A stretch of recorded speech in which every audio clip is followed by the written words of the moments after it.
Hey folks, I've witnessed so much fake involvement on TikTok recently, and I want to know if anybody else has experienced the same sort of phenomenon that I have. I mean, these folks are bots, right? But they're relentless bots. They're doing everything they can to make me feel like a shitty human being, and it's just making me feel better and better. But it's important that we don't try to own them, right? We don't want to own them like they're owning the libs, right? We don't want to own them.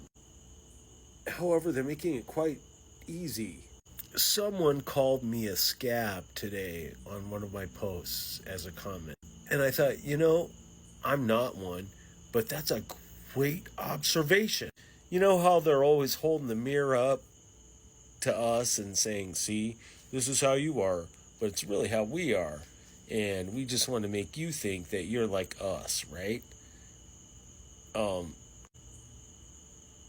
I had a wonderful idea.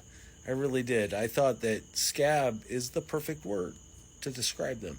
Scab, because you can peel it off and you get a scar when you peel off that scab. And you remember that was the time you healed. Now, what you do with that scab that you peel off, that's another question altogether. And so I would just like to acknowledge that you haven't made the LGBTQIA community illegal. I mean, you haven't kept us from being American citizens who can actually express our views under the Constitution. We can own firearms under the Constitution. And the Constitution actually really does apply to all of us, at least until there's a transfer of power.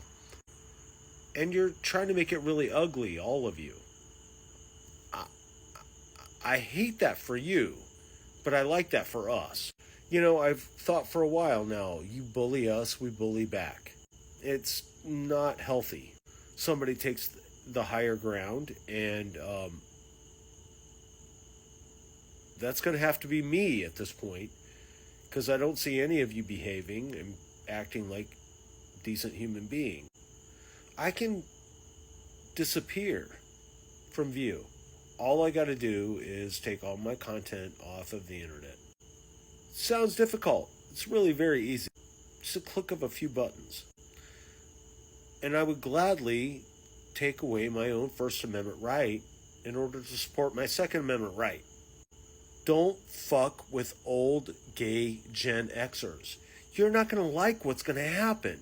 We've fought you before. We've done it. And we'll do it again. And you're not going to like it again.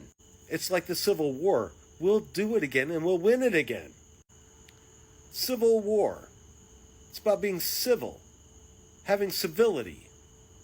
And I don't think many of you do, on either side. This system has worked for hundreds of years. Democracy. It's a democratic republic, not a republic of Democrats, and not a world of Republicans. People that look like us are not from here. We've maybe been born here, but this is not our land. We stole it from other people and claimed it as ours. Gay people. You think that's the problem? You think that's the problem? You think that you're going to solve the problem by getting rid of all the gay people? Well, I'll tell you, you're not going to get all of us. Not the first time around. And there are more of us than you know of. Back the fuck off. I'll say it one more time. Back the fuck off. You don't know what you are dealing with. You don't have a clue. And I'm afraid for you if you think that you do when you don't. Step off of my constitutional rights and I will step off of yours. It's really the last warning I have. You've not given me any wiggle room. None of us have had any wiggle room at all. You're just determined to do what you want to do, and we see you coming, and we're not going to allow it. It's not going to happen. Stop thinking about it. There are way fewer of you than there are us and people that support us. Something to think about. Have a good night.